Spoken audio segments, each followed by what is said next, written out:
Bonjour à tous, on commence ce journal avec ce cri d'alarme lancé par la Fédération européenne des marchands d'armes.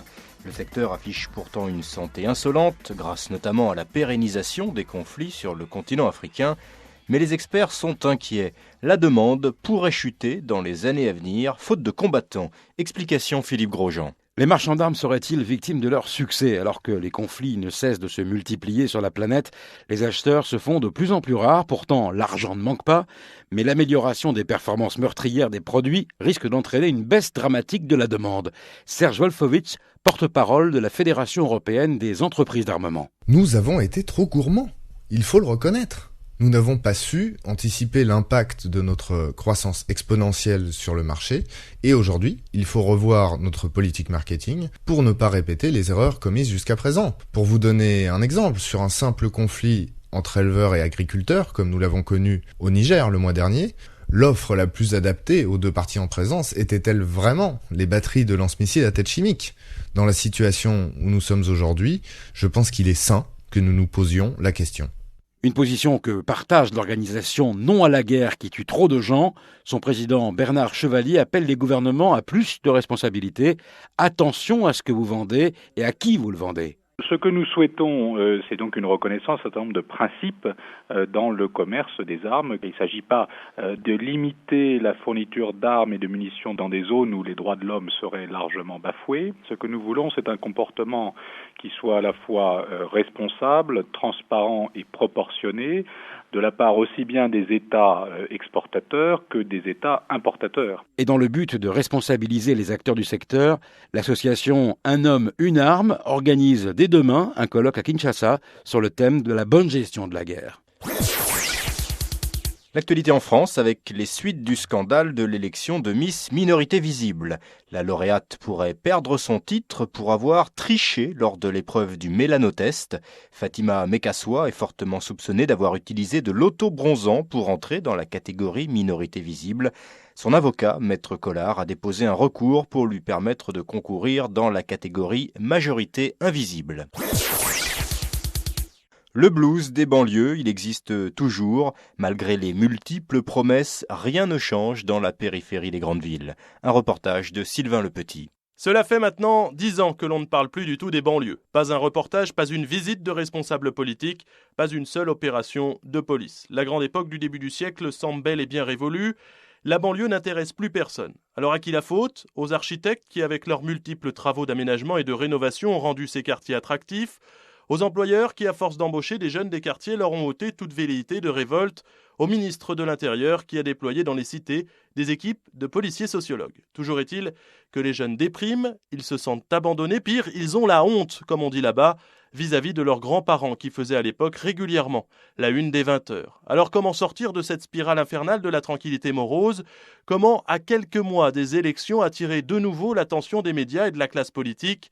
Aziz Bougag, sociologue des médias à l'université Charles Villeneuve, nous donne quelques pistes. La meilleure possibilité pour prendre en main le destin de ces quartiers, c'est d'aller casser des écoles maternelles, des entreprises dans son quartier.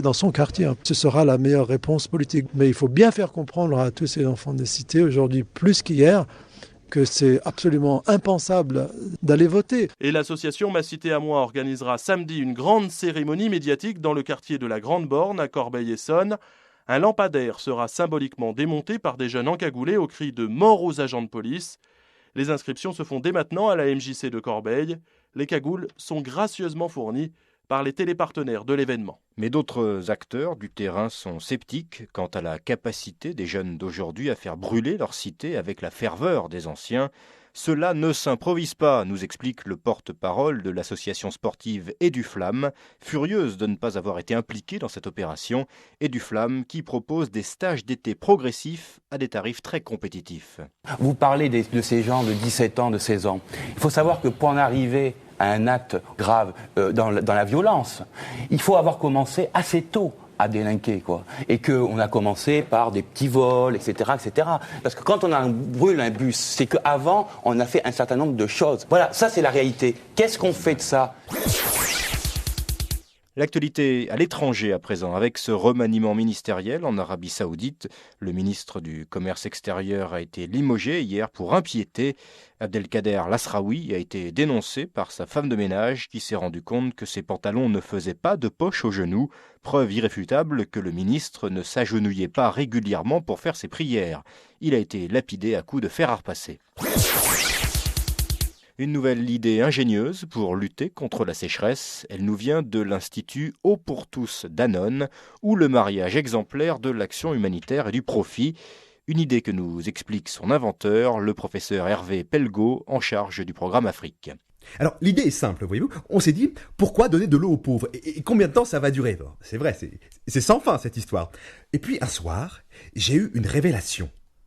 Ne donnez pas de l'eau à un pauvre, apprenez-lui à chercher des nappes phréatiques. C'est vrai, c'est génial. Et ça nous coûte quasiment rien. On va se retrouver avec une petite armée de chercheurs de nappes, on leur fournit juste un bâton de sourcier chacun et hop, ils travaillent pour nous au développement durable. Et quand ils trouvent ? Ah mais on leur fournit aussi une petite bouteille avec. Ils auront le droit de la remplir. Bon, les premiers vont sans doute perdre leur petite bouteille. Ou la casser. Mais ils vont apprendre. Ils vont apprendre. Et toujours à propos du réchauffement climatique, la malaria n'est plus une maladie tropicale, une maladie de pauvres.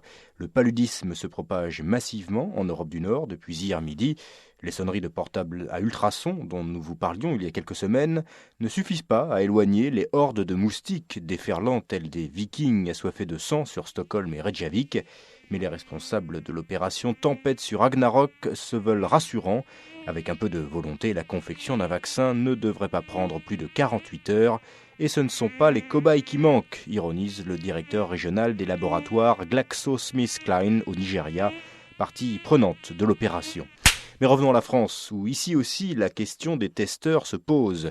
Nous avions mentionné dans notre précédente édition l'inquiétant ralentissement de la vente et de l'innovation dans l'industrie pharmaceutique. L'arrivée de la malaria ne suffira pas à régler ce problème. Il faut aussi développer des médicaments novateurs pour des maladies locales, mais les malades étant souvent peu enclins à servir de cobayes, les laboratoires souhaitent obtenir un changement de la loi.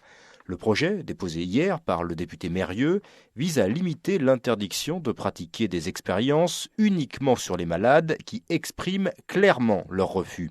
Ce qui ajouterait au pool des volontaires les personnes dans le coma, les personnes paralysées, les muets, les personnes au sommeil un peu lourd, et si les laboratoires arrivent à pousser leur projet de réforme, les personnes qu'ils auront eux-mêmes assommées.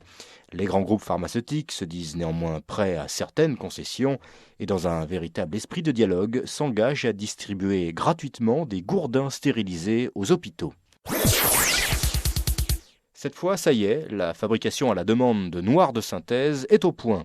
Une prouesse technologique saluée par l'industrie audiovisuelle qui pourra désormais respecter les quotas de présentateurs et d'acteurs noirs dans ses programmes sans avoir à les fréquenter. Et petite touche humoristique, le premier produit sorti du laboratoire a épousé les traits d'Harry Roselmack, qui, rappelez-vous, avait été le premier présentateur noir de TF1 il y a près de 40 ans. Aux grandes dames de ses collègues d'alors, nous avons fouillé dans les archives de la première chaîne de télévision de l'époque, TF1. Écoutez le chef opérateur du JT. Non, franchement, on est inquiet. Ah non, travailler dans ces conditions, c'est pas une vie. Toute la journée avec la peur au ventre. Ça fait 20 ans que la télé nous dit qu'il faut se méfier des noirs et tout ça. Et là, ils nous en mettent un sur le plateau. Il rentre à la maison, vous comprenez. Il est tout tourneboulet. Hein que t'es tout tourneboulet. Bah oui, c'est vrai. Je dors plus, vous savez. On a installé une vitre spéciale entre le studio et la technique, mais même comme ça, on se dit qu'il suffit d'un moment d'inattention. Économie à présent pour répondre à l'aspiration grandissante de la majorité des chefs d'entreprise à plus de transparence. Les demandeurs d'emploi se verront désormais tatouer leur CV sur le corps. Le but étant de garantir une véritable traçabilité des produits mis sur le marché du travail. Toutes les précautions d'usage sont prévues par le nouveau texte de loi. L'autorisation de déshabiller les recrues potentielles lors des entretiens d'embauche ne sera octroyée que sur preuve de l'aménagement d'une salle de tatouage dans les locaux de l'entreprise ou de la prise d'un forfait permanent chez un professionnel.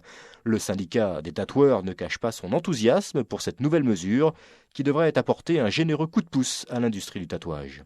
Eh bien, c'est un peu comme le rap qui était sorti de son ghetto pour être utilisé, réadapté par tous.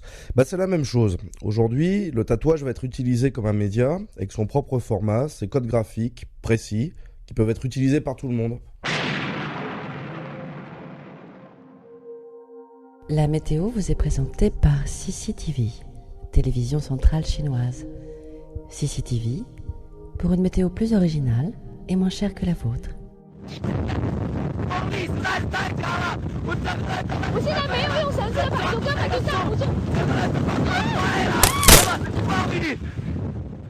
C'était la météo avec CCTV. Et oui, en Chine, traditionnellement, la vie des présentatrices météo n'a pas la même valeur car elles sont des milliards. On se retrouve dans 15 jours en direct de New York pour la cérémonie officielle tant attendue de la dissolution de l'Organisation des Nations Unies.